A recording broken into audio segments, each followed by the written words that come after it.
On February 17, 2008, Bereket stepped foot on the U.S. for the first time. Coming from Ethiopia, a country where the average age is 46 because of poor living conditions and the HIV/AIDS epidemic. Bereket, one of 7 children, is the first and only from his family to make it to the United States.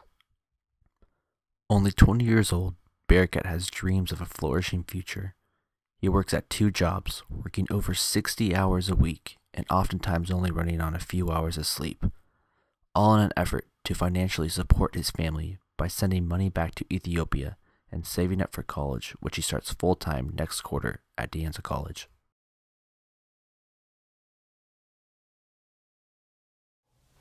I came to the United States by winning the diversity visa lottery, which millions of people apply every year and only 50,000 people win. You don't just get to come to the United States after winning the lottery.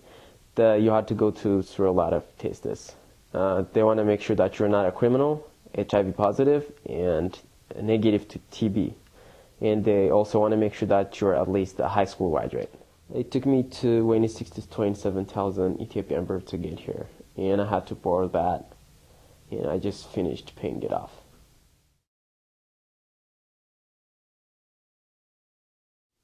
I think it's economically advanced country, and I expected it to be advanced in every other ways. Economical advancement, knowledges, and the people are open-minded, willingness to accept other ideas. So here in the United States, as you say, ideas are free, ideas flow, different ideas flow. So it's up to the people to choose what's best. In Africa, when there's a government changes, especially in the past years, it is in the military, like in coup d'etats, people revolt against government, and after a lot of bloodshed, a government changes. It has been the history, for most of the history of Africa, it's been like this government change has been like this, bloodshed, firearms and stuff like that. It's not here in the United States. It's just peaceful way of government change. And when somebody loses, the candidate that loses congratulates the candidate that won, and not only that, is willing to support him. And that's a very nice thing to see. And not only that, this is advancement. For me, this is advancement.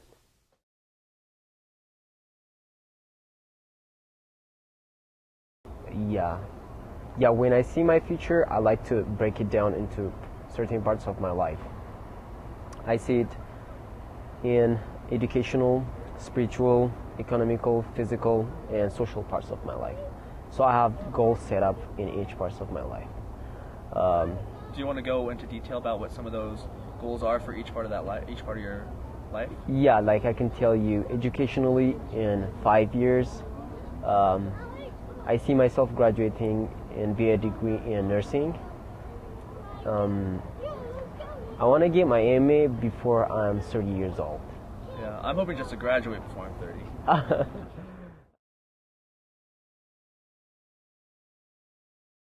I have 2 dreams in the future. Both of them involve my family. So if my family moves here in the United States, I want to continue living here in the United States. But like if my family doesn't want to move here, I want to go back to Ethiopia and live with them and start a business over there. Because whatever in my futures, I want to be near my family.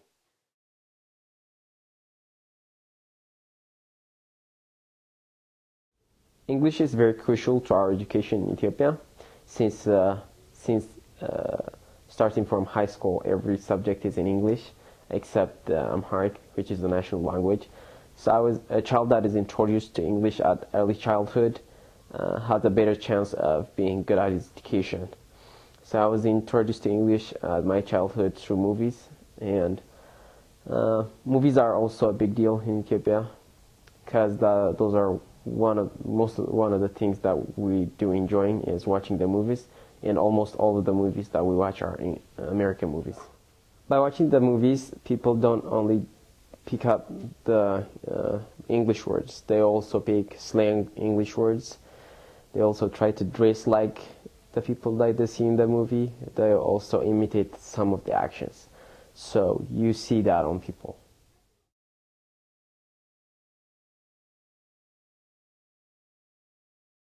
I work at two jobs. The first one is at Orchard Supply as a cashier during the day. The second one is at Silicon Valley Security and Patrol during a night from 9 to 5. So how I do it is I work during the day at Orchard Supply as a cashier and bike home and rest for a few hours and go to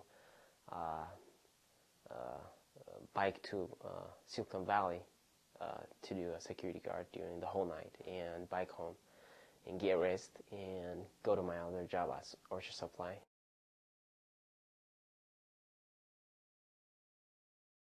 Well, like the first time that I saw the ocean was here in United States in San Francisco, and the first time that I saw it, it was huge.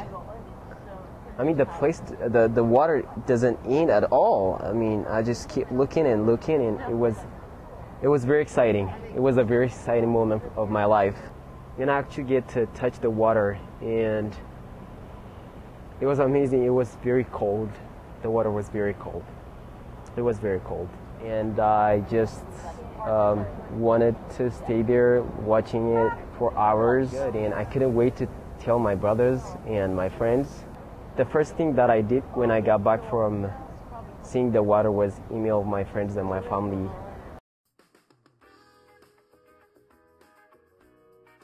Bye.